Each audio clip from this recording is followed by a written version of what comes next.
Welcome to Bucktool. Today, we will show you how our belt and disc sanders can elevate your DIY skills.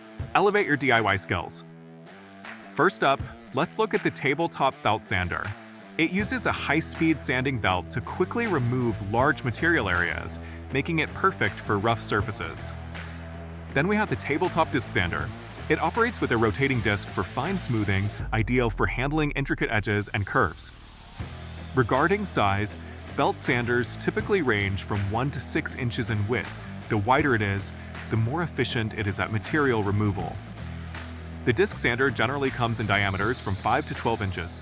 The larger the diameter, the more surface area it can handle, making it suitable for more significant projects. The belt sander is perfect for stripping paint, old finishes, and rough surface prep. The disc sander is used for detailed sanding and finishing touches, ensuring your project looks professional. Combining these tools allows you to seamlessly transition from rough surface treatment to fine sanding, increasing efficiency and results. Bucktool, your trusted American brand.